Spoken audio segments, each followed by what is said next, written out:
Everyone, this is Rob G. I'm a Curated winter sports expert, and I'm here with Jimmi Ryan and Madison Ostergren. They're two professional skiers. We're here to talk skiing, ski movies, and a little bit what life is like as a professional skier. Before we get started with sort of the meat and potatoes of this interview, I want to ask you both one really important question, and that is, what is your favorite whimsical ski tradition?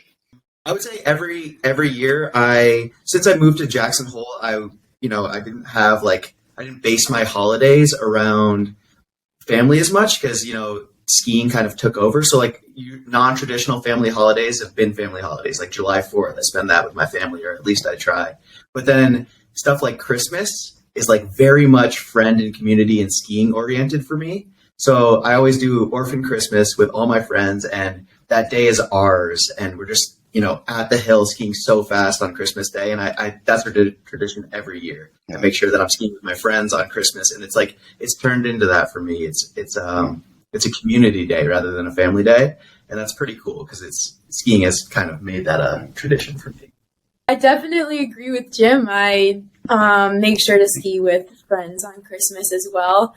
But I feel like a tradition I probably have is maybe sleeping with my long underwear on, ready for the ski day the following day. I've done that since I was a kid, and I feel like I still do that now, and it just feels good to be that ready to go for skiing, constantly thinking about it, so be really prepared for the next morning. A really important question. You're both based in Jackson Hole, and I think people who are dedicated skiers know that the best waffles in the world are at the top of the tram. And do you guys have a favorite waffle flavor combo that they do at Corbett's Cabin? Yeah, I go for the Englishman, which is it's pretty standard. It's just a little bit of lemon juice and sugar. And I like to, just a simple glucose boost. It's been a big day. And also the waffle itself, the base is so good. I don't really like to mess with it. So yeah, that's my order. It's delish. It's amazing. Yeah, it's really good. My usual order is just mooching off of all the other people's waffles. Those are big waffles, right? If you're with a crew, you could taste 5 or 6 different ones. But you should then have is there one that you most favor, most like to mooch off others? Just anything with bananas and chocolate, that's my favorite. I don't know what it's called exactly, but there's a collection, I'd probably go for that one. One of the things that intrigued me about Jackson, the first time I got there, I flew in around noon, and there was no time to get up to the big hill, but I got a bus to Snow King and skied there for 2 hours. And do you guys, I'm thinking if you're in Jackson, do you have hey, let's just go take a few runs there? Tell me a little bit about that mountain. Well, yeah, we're both huge fans of Snow King, and that's a little bit because it's the underdog, but then also it's just right in town. It's so steep, and both being, Mads is from Michigan and I'm from, Killington, Vermont, as you know, but it's got an East Coast feel to it, despite, being nestled in all these gigantic mountains. It's just not super tall, but super steep. It's dark, it's cold, and everybody that's there loves skiing. Nobody's really going on a vacation to Snow King. It's only devoted townies just shredding, and it's really fun. I love the King. The vibes are all time.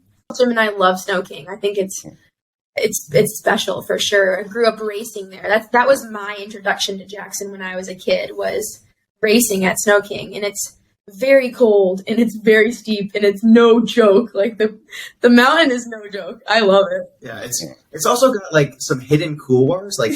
On the front, it's got this couloir called the Pickle, and it's in the trees, and it's more or less a ditch, but it fills in with snow. And if you can ski it top to bottom, you got as much street cred as you do skiing anything. If you can ski the Pickle top to bottom, it's Corbett's is really rad and really hard, but the Pickle is a real I'm going to admit that I've looked at Corbett's a few times, and one time I was with my then 10-year-old kid. And it was a few winters ago where Corbett's was had really easy entry compared to any other time. But I was I can't take my 10-year-old down here. And then I got back the next time, and it was flat light, and I'm 50, and I have dreams of going back, but Yeah.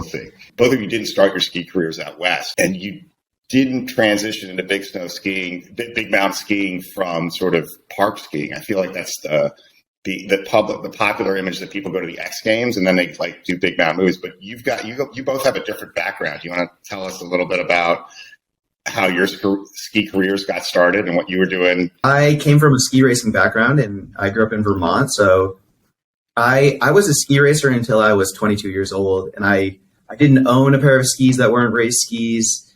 I had never made a POW turn. And then when I graduated from college, the ski racing thing just like came to an abrupt stop. And I still felt like I had all this momentum going towards skiing, and the love for it was as strong as ever. And so I went out west mostly just out of curiosity, and the whole big mountain world kind of like unfurled before me. One, because it was just so fun. I mean, just to like learn and grow and try to expand my skill set in something I loved so much was just like addicting. And then things started working out. I think anytime something is passion driven, it's like success is, inevitable, just because I was out there every day. I couldn't be stopped. I was obsessed with big mountain skiing. I mean, just like what it brought and the potential within it was incredible. And then my background in ski racing, and especially East Coast skiing, allowed me to have a skill set that was different, like you said, because most people came from park backgrounds or from West Coast and were born and raised in the kind of environment they were skiing in. They had a style that was, matched with the terrain, but I had a style that was completely for a different area. And so it allowed me to find success in different ways through innovation and through, using a ski racing background in big mountains. It's been a journey. All right. So both of you Jimmi, you went to Colby. Madison, you went to Westminster. Both of you had to balance academics and skiing. Was that sort of a tricky line? Was that? Yeah, I mean, I'm not very good at school. I feel like I was okay at school. I studied communication, and most people would be like, "Oh, that's such an easy thing to study." But I felt like it aligned with me very well. Like I had to do like video production and art and a lot of writing, which I really enjoyed. And so, I felt lucky because I didn't have like a really rigorous schedule in college. I actually probably went, I got to restart that book.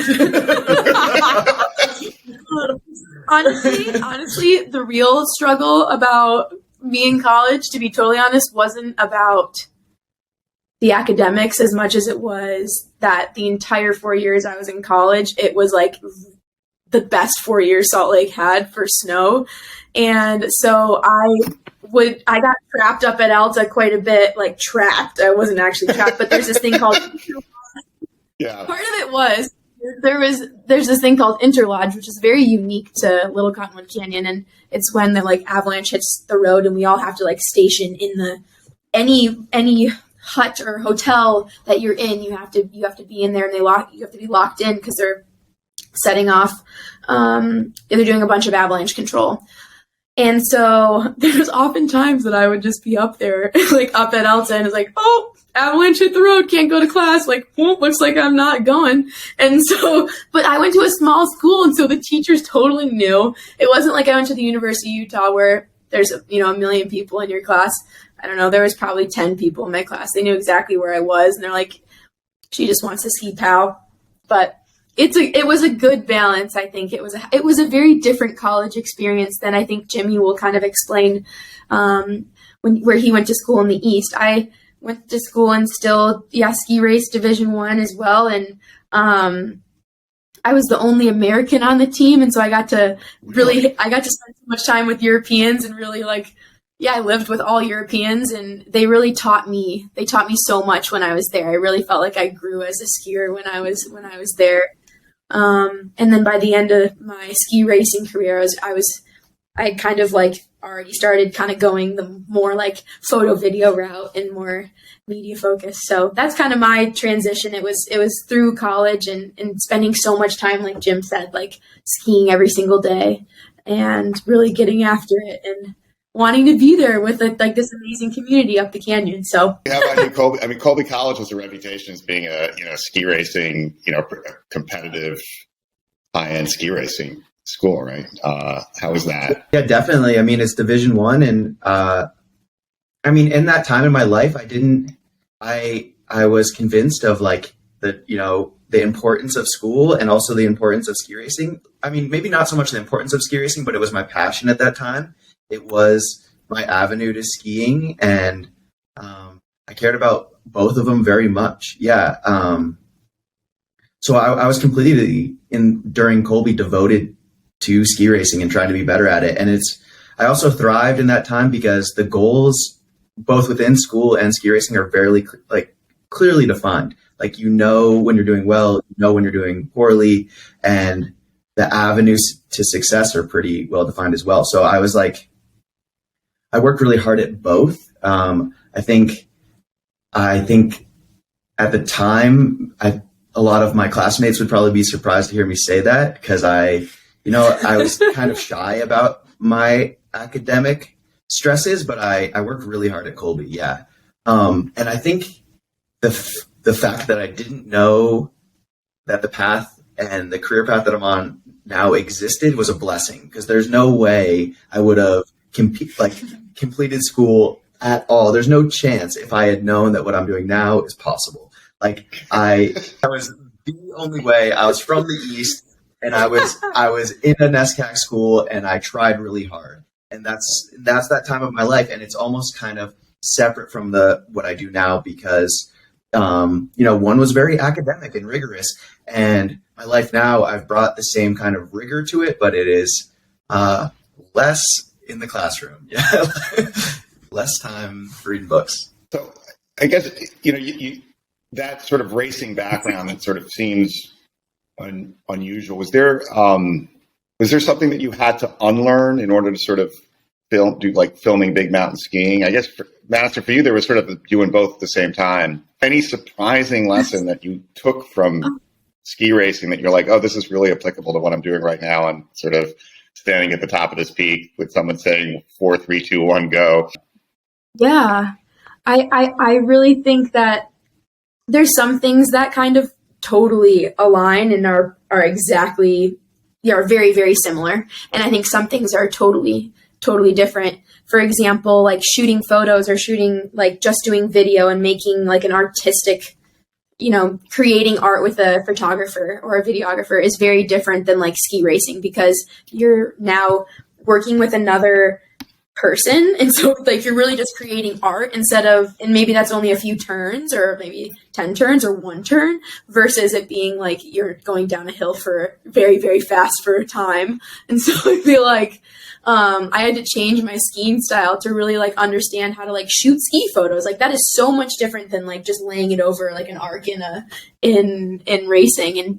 And so, yeah, they can be very, very different in that way. But then there's also times when like Jim and I are just, our friends are just shredding at the resort, and that feels very much like, all right, I'm going to beat Jim to the bottom. But like that never happens. Maybe like once in a blue moon, but because he's so fast. And so I feel like then there's those times where I'm like, all right, get your head in the game. I really got to talk myself up, or, about to hit a cliff or ski a line. And I'm saying the similar things that I would when I was like in the start gate ready to race. I'm really, get myself, excited. I would say that I had to unlearn that there's rules in skiing. Like ski racing would very much have you believe that in order to have success, there's things that you must do. You have to be over the outside ski. Your hands have to be level. Your hips, upper body, lower body separation. All of these things are, borderline laws. They're like rules that we adhere to in order to have the best turn or the fastest run. And in my big mountain career and in my film career, I have allowed the rules less to be rules and more to be guidelines. Because as soon as you start letting go of things being strict, you allow for a lot more style to come in. And even if it's not your own style, you can appreciate other skiers' style. The fact that they can ski an entire face fast without having to, maybe have extreme upper body, lower body separation, or without even having to use ski poles, or whatever they're doing, The fact that they can bend the rules in order to like have personal expression is something that took me a little while to appreciate. But now that I have, I really appreciate it. I really like when skiers are open to new ideas about how to ski. It brings a lot more expression and art and in my opinion, beauty into the whole thing. And sometimes they miss and sometimes they look ridiculous, but sometimes it's awesome, you know, and it's always fun. So that's what counts. You guys are both in a new movie from Volkl, right? That's a little bit, maybe a return to your roots, possibly, away from sort of the big mountain skiing. Do you want to talk about, and I love the name, Beautiful Send.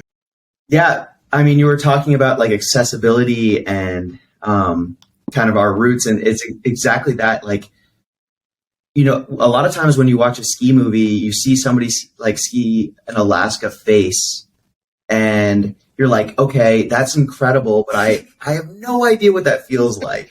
I can't imagine myself there. It's just like, that's like, it's gorgeous and that looks fun. Maybe it looks difficult and they're like exercising skill.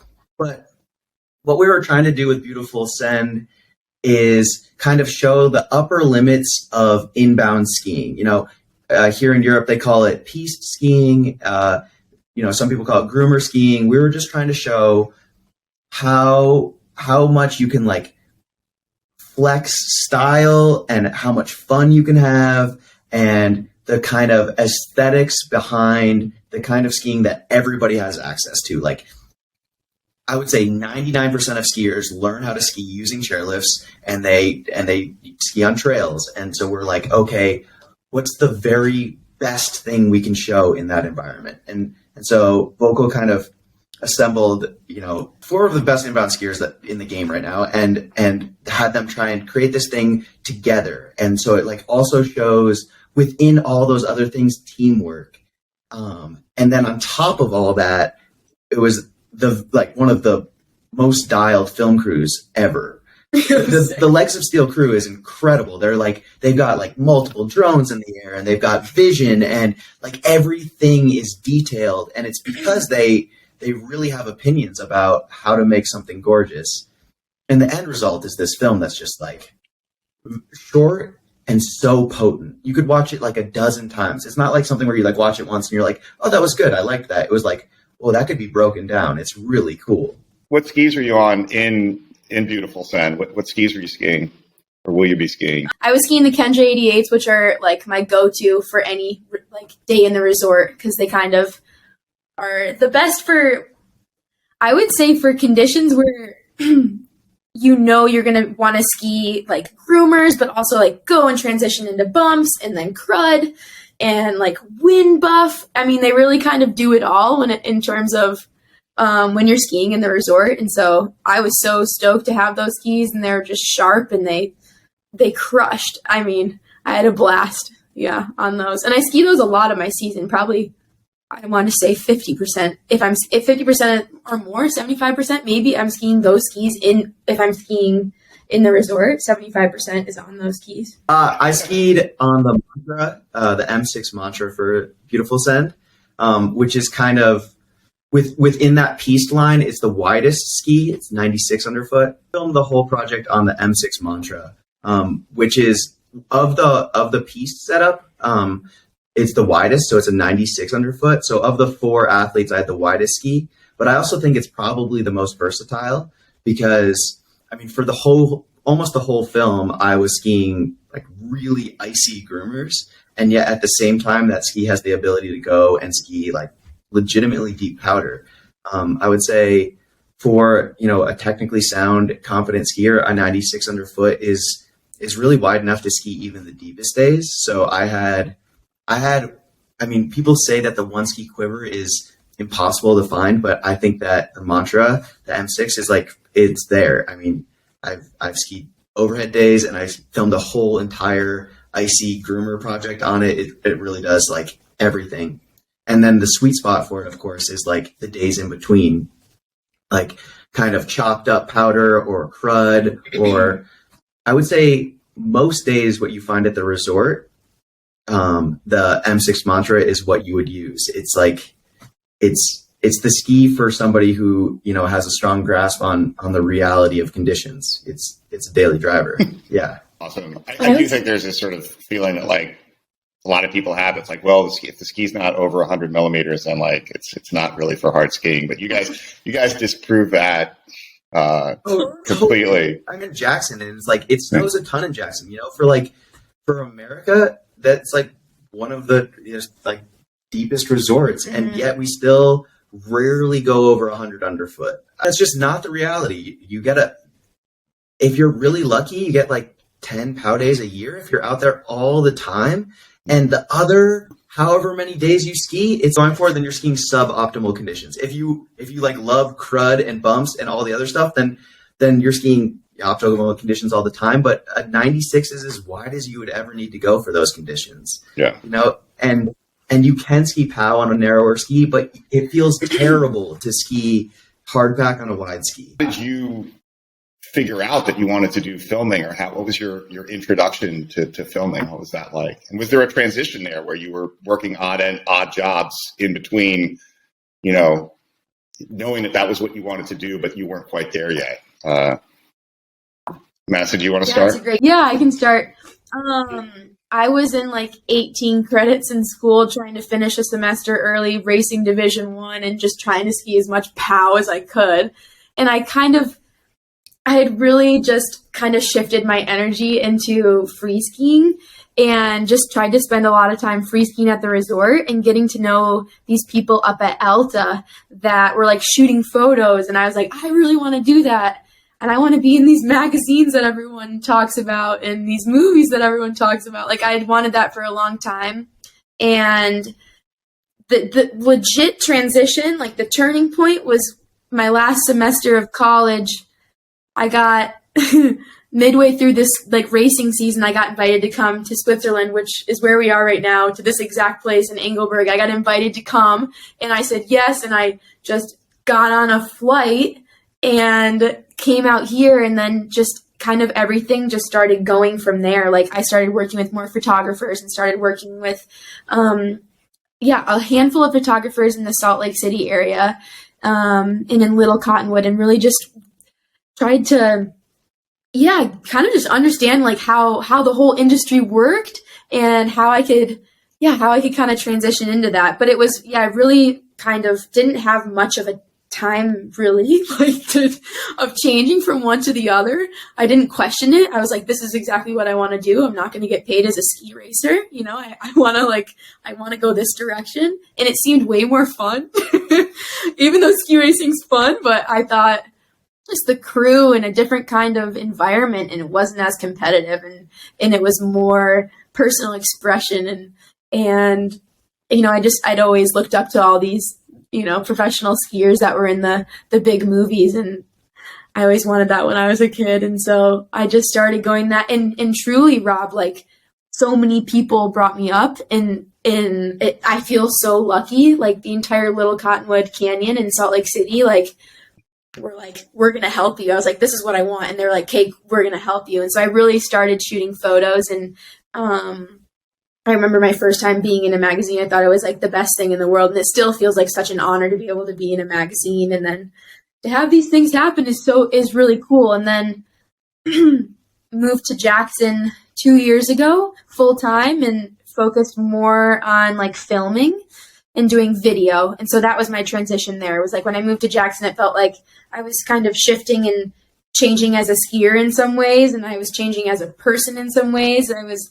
22 and now I'm 25, and the last 2 or 3 years have just been like just focusing on different stuff, focusing on myself in fun ways, but also my skiing and what I like to do and my passion there, and kind of going more towards video and less photo, which is sad though too, because photo and magazines were like such a thing, and it was really awesome to be a part of that. And I think I learned a lot through that. So I'm grateful for that opportunity. And it's sad they're gone, but it's okay. We kind of have to just adapt and keep going with what we're doing. So I'm excited for where the future leads. Jimmi, how about you? For you, the transition wasn't quite that seamless. Is that right? Actually, when Madison talks about her transition, it was streamlined. I'm not going to say it was easy, because it Right. It wasn't. Madison is one of the It's hardest not. workers I've Right. ever met, which is why she's found so much success. But yeah, my transition from one to the other was a little bit more convoluted. When I left college and I left ski racing, I didn't really have a clear vision for how I was going to enter the career path that I'm in now. I needed a lot of like help. I mean, everybody needs help. That's a reality. I had a friend, my friend Chris Hawkins, who's from Killington as well, called me up and was just like, "Hey, dude, I think we should go be pro skiers." And I was like, "That sounds great for you." And he's like, "No, it sounds great for us. Like, you've got this too. Like, we got this." And I was like, holy smokes. Like, just that one time, like him saying like, "Hey, I think you can do this." I will remember it for the rest of my life, because that was like the little seed of confidence that I needed to like move to Jackson and really try this thing and put my whole heart into it. And it's because Chris said I could, and he was the best skier I knew at the time. Still one of the best skiers I've ever met. And so I dived in, like fully dove in, and we moved to Jackson and we devoted all our time and for this thing. And it still took years. We didn't know how to do it. I mean, we had GoPros and we posted on Instagram, and mostly we just like skied really fast under the Thunderlift, which is like the most wholesome way I think to get noticed ever, is just try and be in the public eye and shred really hard. And I got really a lot better at skiing doing that. And so I got some initial recognition just being in Jackson and kind of seeing where the bar was set and trying to push it just a little bit harder, being like, okay, this is what everybody's doing here, like, here's what I have to contribute. And then I had a couple, like I said, like lucky breaks. Hadley Hammer noticed me, and she was working on her TGR segment, and she's like, "Why don't you come out and help me with mine? Like, you seem to be charging, you seem to know what you're doing," which is hysterical because I had no idea what I was doing. She's like, "Why don't you come help me build my segment?" And in reality, that looked like me just like setting a lot of boot packs and carrying backpacks, and seeing how the industry worked. And I got some of my initial clips from there. And then I also got to meet Sarah Lorson, who I had known through East Coast connections, and she was at Volkl at the time, and we skied together, and she kind of gave me my first real break. She was like, she came out to Jackson, we skied together, and I told her my intentions. I was like, this is what I want to do with my life. And she believed in me, and she believed in me before anyone else did. And that was huge. And so and she signed me to the Volkl team. And once I kind of had a platform and a little bit of street cred with Volkl, things kind of really took off for me for there. But like in the beginning years, I just worked really hard to try and differentiate myself from all the other skiers. And I just did that through skiing a lot, which I think it's definitely the most fun way to make it. Particularly fun or not fun, jobs that you had to have to help pay the rent after it. God, yes. I worked so many jobs, and I'm actually so thankful that this skiing thing is working out, because it turns out, man, I'm not a bartender. Fuck, I can't do it. Like, I can't serve. I can't really sell stuff in shops. Like, I worked in a kayak shop, and I really liked it because I liked kayaking, but people would come in and I'd be like, "Man, you should fix your van first, dude. You don't need this paddle." I saw it. Got potential customers. But yes, you should fix your van before you buy new skis, but then you should call me. I had so many jobs. And I actually, I say I'm jealous of Madison's path, but I am so happy that I went through and took the path I did, because I worked so many different things, and the people that I met and the community that I built in Jackson in those years of quote unquote struggle, it's like, those are still my best friends. And I love them and I lean on them. And it's like, it's like why I feel so grounded in a place is because I was a, ski bum like everybody else. I still am. So Jimmi, Madison, thank you so much for taking the time to chat with us about skiing and skis and your path to being in ski films. If you like this video, click the link below to subscribe and see more from Curated. And if you want to talk with me or any of my fellow experts about Volkl skis or any other ski gear, visit us on Curated.com. We'd love to help you find the right gear for you.